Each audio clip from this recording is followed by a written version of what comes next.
परम पूज्य दादाश्री जो कि अब इस दुनिया में नहीं है, जिन्होंने मातृ पितृ धर्मपीठ का स्थापना जिन्होंने करा, उन्हें आने वाले समय का निश्चित ही अनुभव हो रहा था। वो एक विधायक होने के साथ साथ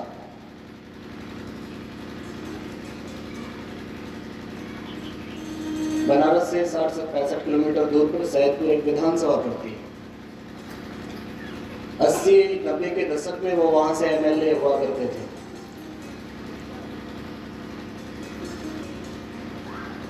और उनके जीवन से भी हमें आपको सीखना चाहिए कि एमएलए होने के बाद भी उन्होंने अपने आने वाली पीढ़ियों को धर्म के कार्य में लगाया।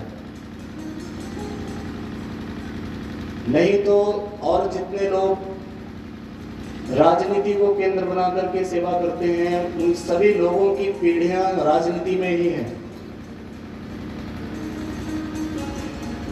तो इस कथा के सूत्रधार जो डॉक्टर भरत भूषण यादव जी हैं, उनका विशेषता एक पंक्ति में संभव ही नहीं। वो योगी भी हैं, लेखक भी हैं, संचालक भी हैं, नेता भी हैं, समाजसेवी भी हैं, अभिनेता भी हैं, और संपूर्ण आर्यावर्त में मंच संचालन में वो ऐसे प्रथम व्यक्ति हैं जिन्हें डॉक्टरेट की उपाधि मिली है। आज वो अपने अर्धांगिनी पूज्य माता श्री डॉक्टर संध्या भूषण यादव जी के साथ हम लोगों के बीच में पधारे हैं। हम सभी लोग तालियों से उनका स्वागत और अभिनंदन करते हैं। पूज्य माता श्री की भी तारीफ जितनी करी जाए कम है। परिवार की जिम्मेदारियों को देखते हुए एक विद्यालय में अध्यापक के दायित्व का निर्वहन करते हुए माता श्री मूर्ति कला में डॉक्टरेट हासिल की है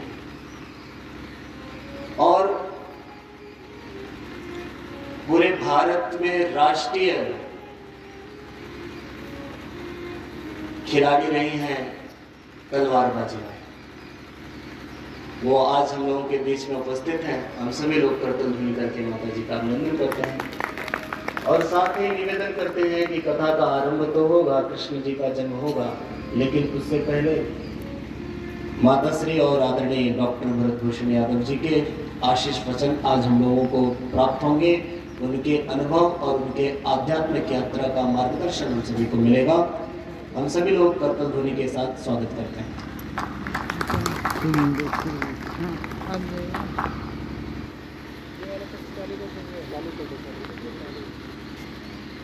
उनके साथ में हमारे प्रिय आत्मीय भाई, हमारे अग्रज जैसे, जो कि अपने जीवन में सभी तपस्याओं का अनुकरण करते हुए,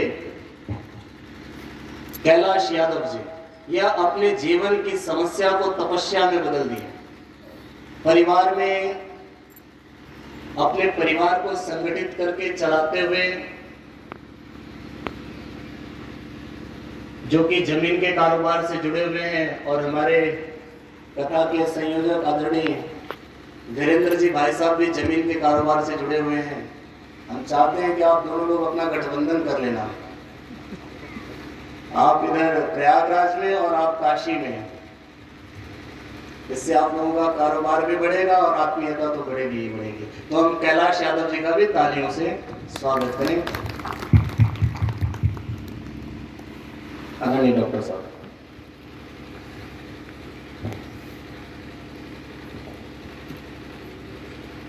हेलो हेलो हेलो।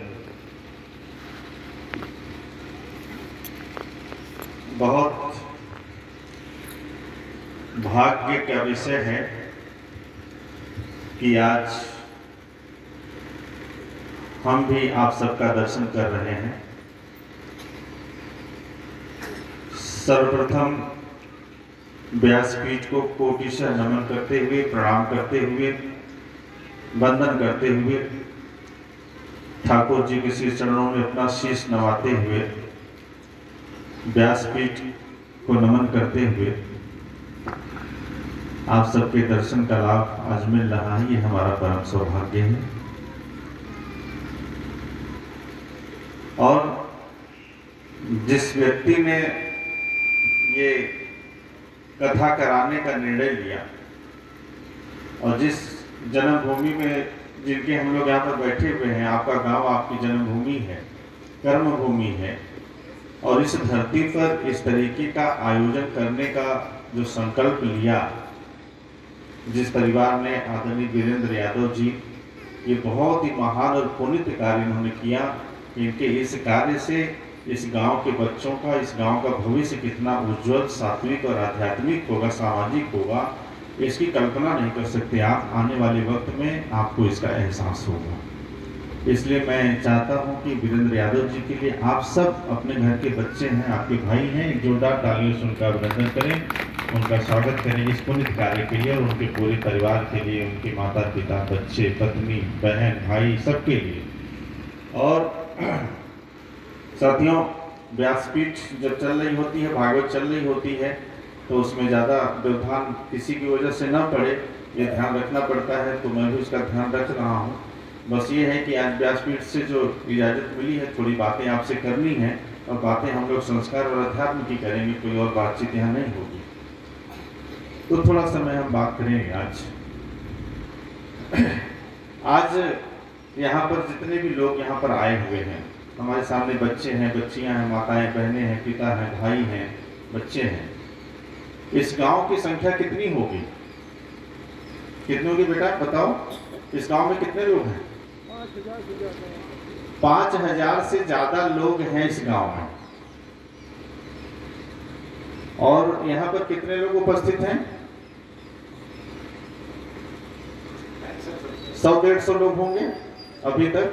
धीरे धीरे संख्या बढ़ेगी।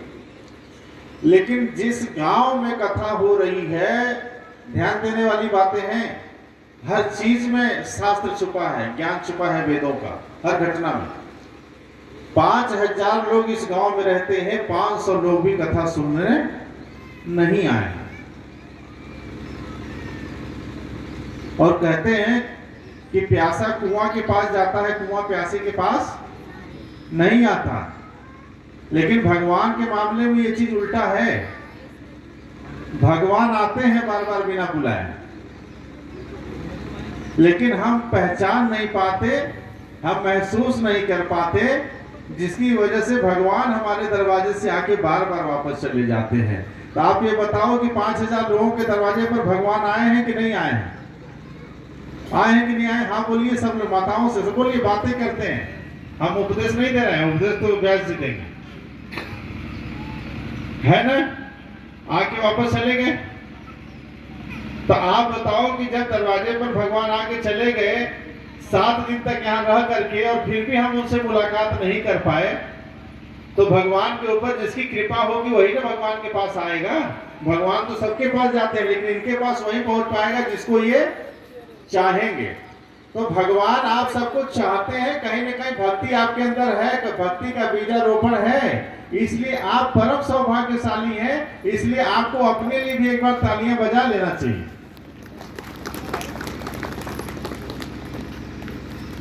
और जब हमारे पंडित जी जयकारा लगवाते हैं कथा शुरू होने से पहले, तो उसमें एक बात बोलते हैं, माता पिता की जय हो। क्या बुलवाते हैं? माता पिता की जय हो। पूरी भागवत जब आप श्रवण करते हैं यहाँ पर रोज 3 घंटे 4 घंटे या 7 दिन तक जब आप श्रवण करेंगे भागवत, तो इस 7 दिन की पूरी कथा में, जैसे आचार्य जी अभी बता रहे थे थोड़ी देर पहले हमको बुलाने से पहले, कि पूरी कथा में 7 दिन का फल अगर आप प्राप्त करना चाहते हैं तो आपको क्या करना पड़ेगा? माता पिता की जय हो। क्या करना पड़ेगा? माता पिता की जय हो। यानी माता पिता सबसे ज्यादा महत्वपूर्ण हैं। इनसे ज्यादा महत्वपूर्ण भगवान कहते हैं कि मैं भी नहीं हूं, क्योंकि मैं तुम्हारे पास तुम्हारे माता पिता के माध्यम से मौजूद हूं और तुम मुझे वहां नहीं पहचान सके तो फिर मंदिरों में जाके हमें नहीं पहचान पाओगे, मैं तुम्हें वहां नहीं मिलूंगा जब तक उस रास्ते से नहीं आओगे। ये भगवान कहते हैं। इसलिए ये आवश्यक है। आज बच्चों से विशेष निवेदन है और माता पिता जो यहाँ पर बैठे हैं, आज इस समाज में और इस संसार में सबसे ज्यादा कष्ट अगर किसी को है तो आपस के रिश्तों से है, दूसरे से कष्ट नहीं है। बाप को बेटे से परेशानी है, बेटे को बाप से परेशानी है, माँ को बेटी से परेशानी है, बेटी को बहन से परेशानी है, भाई को भाई से परेशानी है। ये सबसे बड़ी समस्या आज की है। बताओ है कि नहीं है? जब आप जिनके साथ रहने के लिए जिस परिवार में आप पैदा हुए हैं, उस परिवार में जितने भी सदस्य हैं वो सब देवी देवता हैं आपके, और वो आपके साथ रहने के लिए आए हुए हैं। प्रकृति ने इसीलिए आपके घर में जन्म दिया, उनको दूसरे घर में क्यों नहीं जन्म दिया? आपके घर में ही क्यों जन्माया उनको? इसलिए जन्माया कि आपको इन्हीं के साथ रहना है, और जिनके साथ रहने के लिए प्रकृति ने आपके देवी देवता के रूप में माँ बहन भाई बेटा बेटी भेजा है, जब उनके साथ आप नहीं रह सकते तो फिर भगवान की भक्ति आपके साथ कैसे रह सकती है? कैसे कल्पना कर सकते हैं आप? इस धारणा को खत्म करना पड़ेगा आपको, और आपस के रिश्तों में प्यार और मोहब्बत पैदा करना पड़ेगा। माँ बाप की सेवा करनी पड़ेगी, माँ बाप की आज्ञा माननी पड़ेगी, और उनके भाव को, उनके दिल को जीतना पड़ेगा। तब वो आत्मिक रूप से जब आपको आशीर्वाद देंगे तब जा करके आपको ये चीज फलित होगी, और ये कथा का महत्व और कथा का फल भी आपको फलित होगा। इसलिए ये आवश्यक है कि आप माता पिता के चरणों से अपनी यात्रा को शुरू करें, और जीवन में भगवान श्री कृष्ण की कथाओं का रसपान हम करते हैं भागवत में, और भगवान ने अपने जीवन में लीलाओं के अंतर्गत हर प्रकार के कर्म किए। भगवान को रणछोड़ भी कहा जाता है, भगवान को माखन चोर भी कहा जाता है, इनको छलिया भी कहा जाता है, इनको झूठा भी कहा जाता है। मतलब जितने भी प्रकार के विशेषण हैं वो सारे इनको ऊपर लागू होते हैं। तो क्या भगवान छलिया थे? क्या भगवान धोखेबाज थे? ऐसा तो नहीं था ना। लेकिन क्या किया उन्होंने? अपने लीलाओं के माध्यम से ये बात बताने की कोशिश करी। मैं माँ बाप से ये विशेष निवेदन करना चाहता हूँ, बच्चों के लिए भी, बच्चों से निवेदन किया मैंने माँ बाप के लिए। क्या माँ बाप से निवेदन है कि इस दुनिया में जितने भी व्यवहार बने हैं, गुस्सा करना है, हम सिखाते गुस्सा मत करो, लेकिन गुस्सा बना है, अहंकार भी बना है, शिष्टाचार भी बना है, प्यार भी बना है, नफरत भी बना है। ये सब बने हैं, और हम ये कहते हैं अच्छा बनो, सबसे प्यार करो, नफरत मत करो, झूठ मत बोलो, चोरी मत करो। नहीं, ये जीवन का सहज तरीका नहीं है। इस दुनिया में जितने चीजें बनी है सब करने के लिए भगवान ने बनाई। चोरी भी बनाई चोरी करने के लिए। तब आप ये कहेंगे कि क्या चोरी करना चाहिए? भागवत में आके हम सीख रहे हैं।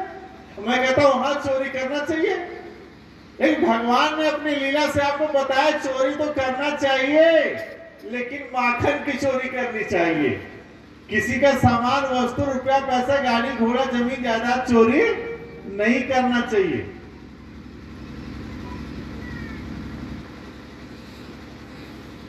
शिष्टाचार निभाना चाहिए, तो जो बड़ा उसके सामने हमको शिष्ट होना है। और भगवान ने भी कहा कि झूठ भी बोलना चाहिए, लेकिन झूठ कहाँ बोलना चाहिए? जहां किसी का भला हो रहा हो, किसी का नुकसान ना हो रहा हो, वो झूठ बोलना चाहिए। जैसे अस्तोस्थामा हतो नरो व कुंजरो, बजा दिया शंख, उसमें हो गया काम। वो इस तरीके से दुनिया में हर प्रकार के व्यवहार को बरतना, लेकिन कौन सी चीज कहां अप्लाई होती है ये महत्वपूर्ण है। अगर आपको गाड़ी चलानी है और पहले पहला गियर लगाना था, चौथा लगा दिए तो गाड़ी स्टार्ट ही नहीं होगी, झटका मारेगी। तो झूठ आपको बोलना है, लेकिन ये डिसाइड करना कहां पे बोलना है। हर चीज से लाभ के लिए बनाया प्रकृति ने, हम उसका दुरुपयोग करते हैं, इसलिए नुकसान होता है। तो जहां पे लाभ हो वहां पे अप्लाई होती है व्यवहार। ये भगवान की लीलाओं का पान करने का, ये उनके व्यापक स्वरूप को जब तक हम अपने जीवन के अंदर नहीं उतारेंगे तब तक क्या मतलब है। और इसलिए आपको मानसिक रूप से, शारीरिक रूप से यहाँ तैयार रहना पड़ेगा। अच्छा, यहाँ कितने लोग हैं जो यहाँ पर मौजूद हैं? एक बार हाथ उठाएंगे जो लोग यहाँ पर आए हुए हैं, एक बार हाथ उठाएंगे। जो लोग यहाँ आए हैं, जो लोग यहाँ ना हो वो हाथ नहीं उठाएंगे।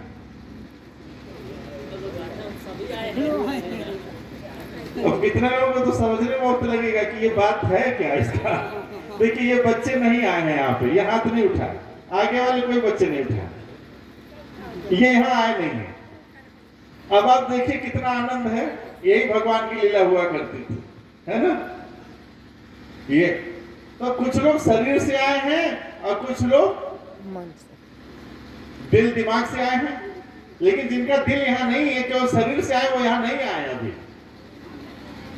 इसलिए वो लोग हाथ नहीं उठाए। तो उनके लिए जोरदार ताली बजाइए कि जो लोग हाथ नहीं उठाए अब आ जाएंगे वापस। तो अब इन बातों का रस आपको लेना है लीलाओं के माध्यम से। अच्छा, ऐसे कितने लोग हैं जिंदगी में जो कभी हंसे ही नहीं? एक बार हाथ उठाएंगे क्या? अच्छा, देखिए, माता जी कह रहे मैं जिंदगी में कभी हंसी ही नहीं। सही बात है माता जी, आप कभी हंसी नहीं ना? खूब हंसी है। अगर नहीं हंसी होंगे तो इनके पुत्रों को मैं अभी खड़ा करूंगा कि जीवन भर अपनी माँ को हंसा नहीं सके। अच्छा, हंसी है।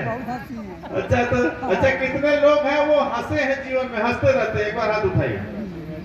वाह, क्या बात है, इस बार तो सबके हाथ उठ गए। मतलब जीवन में सब हंसते रहते हैं।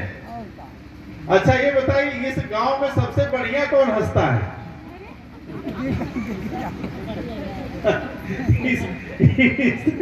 इस गांव में सबसे बढ़िया कौन हंसता है? शोभालाल कहाँ है? आए नहीं है। आज शोभालाल जी होते तो हमारा उनके साथ कंपटीशन होता है, देखते कौन बढ़िया हंसता है। अच्छा, यहाँ पर जितने लोग बैठे हैं उसमें किसको लगता है कि हम सबसे बढ़िया हंसते हैं? हाथ उठाएं जिसको लगता है कि हम सबसे बढ़िया हंसते हैं। वो बच्चा पीछे है, आ जाओ मंच पे, आ जाओ, तो आ जाओ,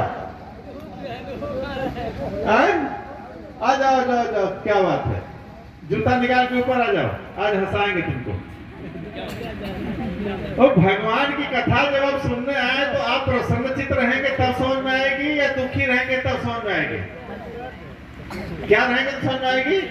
खुश रहेंगे, प्रसन्नचित्त रहेंगे। इससे सहमत हैं आप लोग? तो प्रसन्नचित्त रहने के लिए क्या करना पड़ता है? हंसना पड़ता है, हंसना चाहिए। तो आज हंसाने का काम हो जाए थोड़ा, भगवान की कृपा कहते हैं जहां इंसान हंसता है वहां परमात्मा का वास हो जाता है।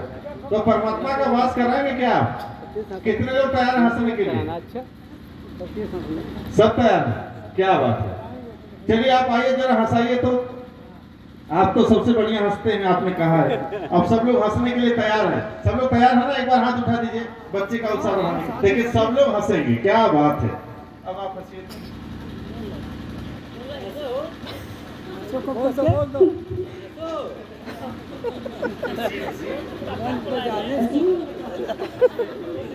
हंसी निकल रही है,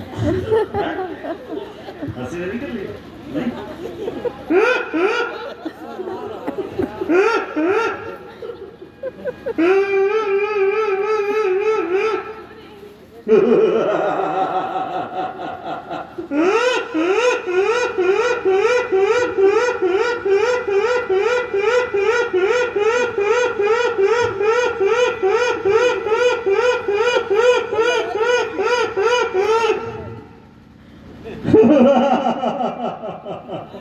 देखिए, इतना अच्छा हंसता है ये, और कह रहा है कि मैं हंसता ही नहीं। अब आप बताइए, आप लोग हंस सकते हैं? एक बार ठाका लगाते सब लोग, ठाका लगाइए। कोई नहीं ठाका लगाता जीवन में? अच्छा, कौन है जो ठाका लगाएगा? उसको मैं भजन सुनाऊंगा एक अच्छी सी, उसके बाद मैं विराम लूंगा। कौन ठाका लगाएगा? कौन? एक हमें, हाँ वो बिटिया है, आ जाओ इधर। डर गई। एक जोरदार ताली बजाए बच्चे के लिए। चलिए एक भजन सुनते हैं छोटी सी, और उसके बाद व्यासपीठ से हम श्रवण करेंगे कथा को। हम लोग तो आपकी ही लाइन को दोहरा रहे हैं यहाँ 4 दिन से।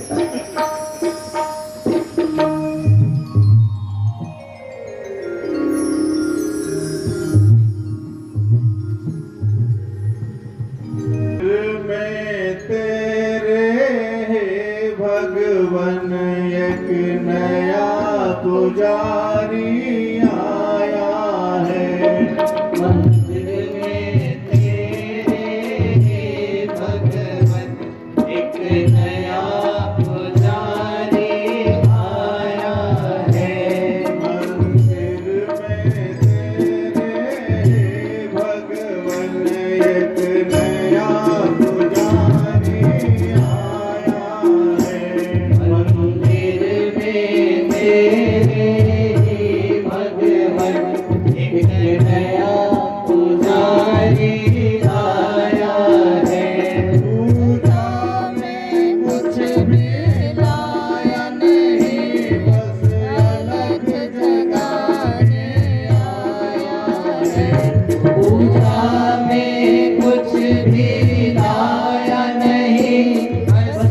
यह शरण तिहारे आया है।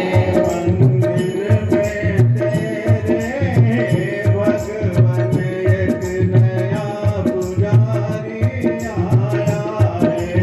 मंदिर में तेरे भगवन एक नया पुजारी आया है। गणिका को तारा था तुमने द्रौपदी की लाज बचाई थी। गणिका को तारा था तुमने द्रौपदी की लाज बचाई है। अब की बारी है मेरे प्रभु यह याद दिलाने आया है। अब की बारी है मेरे प्रभु यह याद दिलाने आया है। मंदिर में तेरे भगवन एक नया पुजारी आया है। मंदिर में तेरे भगवन एक नया पुजारी आया है। बरसों की तो बात ही क्या युग बीते तुमको पाने में।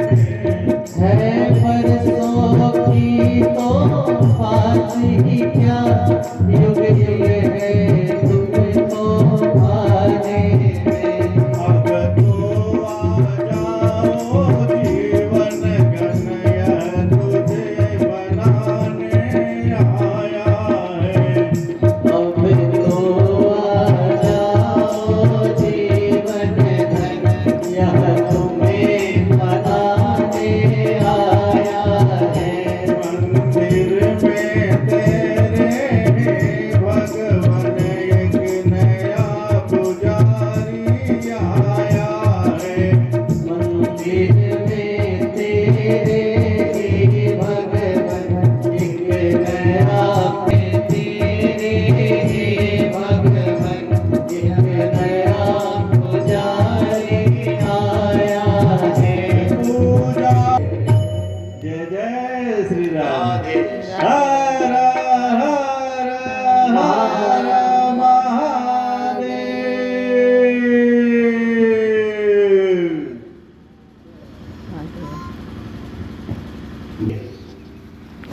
हम चाहते हैं दो शब्द पूज्य माता श्री का प्राप्त हो, क्योंकि आज इस दो